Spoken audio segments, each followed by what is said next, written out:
Assalamualaikum, salam sejahtera untuk kita semua. Om Swastiastu, Namo Buddhaya, dan salam kebajikan. Hello students, how are you today? Yeah, I'm good. So let's start our meeting today by praying. Let's pray. Done. So what do you think about our online class today? Yeah, I hope you enjoy it. Students, don't forget to stay safe. Wear mask, menggunakan masker, stay away from others, jaga jarak dengan orang lain, and wash your hands, cuci tangan. So, stay safe at home, stay safe online. Before we go to our material today, I'd like to read the learning objectives. Check it out.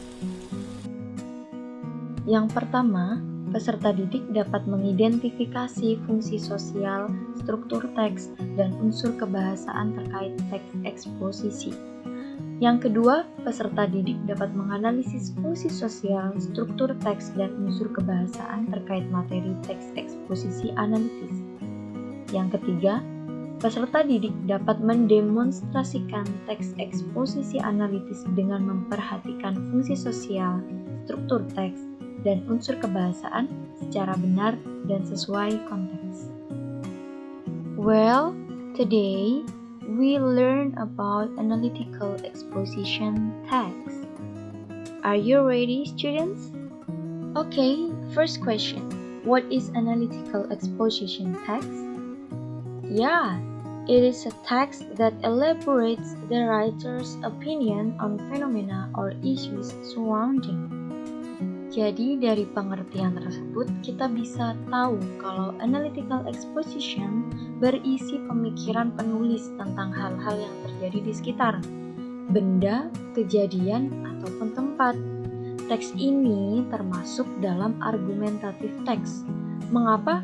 Karena di dalam teks tersebut terdapat sebuah pendapat. The purpose to persuade the reader or listener that there is something that certainly needs to get attention. Untuk mengajak pembaca atau pendengar mengetahui sesuatu. Yang kedua, to analyze a topic and to persuade the reader that this opinion is correct and supported by arguments.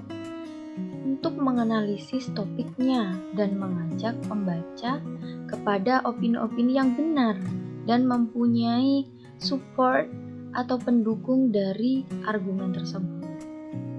Okay, next. The generic structure. Yang pertama, tesis.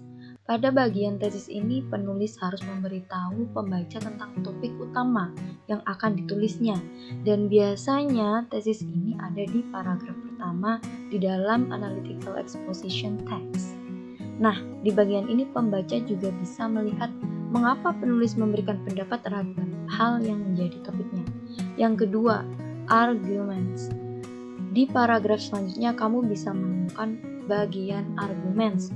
Penulis akan menuliskan pendapat untuk mendukung topik utama yang telah disampaikan sebelumnya.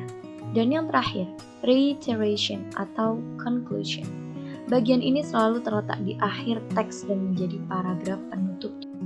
Reiteration berisi penegasan kembali posisi dan pendapat penulis terhadap topik utama. Okay, go on to the example of analytical exposition text. Terdapat sebuah teks berjudul Cars Should Be Banned in the City. Mari kita lihat paragraf pertama disebut tesis, karena tesis selalu berada di paragraf pertama dan membahas tentang topik utama yang ada di teks tersebut. Di paragraf kedua, mengapa dia disebut argument? Karena di dalam paragraf kedua terdapat beberapa pendapat. Ada 1, 2, 3. Firstly, cars as well know bla bla bla. Secondly, the city is very busy bla bla bla. Yang ketiga, thirdly, cars are very noisy bla bla bla. Itu semua merupakan pendapat dari penulis yang akan mendukung topik yang akan dibahas di teks tersebut. Nah, untuk paragraf yang terakhir disebut reiteration karena terdapat kesimpulan dari semua topik yang sudah dibahas. Next is language features, unsur kebahasaan dari teks tersebut, menggunakan simple present tense, menggunakan kata-kata yang mengekspresikan pikiran atau perasaan penulis. Contoh kata, experience, feel, know, realize, sense, think, etc. Menggunakan internal conjunction, kata penghubung. Contoh kata, besides, in addition, further, but, vice versa, meanwhile, on the other hand, second, then, next, consequence, as a result, so the result, etc. Yang terakhir menggunakan causal conjunction, reason why atau sebab akibat. Misalnya, as a result, because, by, consequently, despite, due to, for that reason, etc. Oke, sampai di sini ada pertanyaan? Jika ada, kalian bisa tulis di kolom komentar atau tanya kepada guru kalian.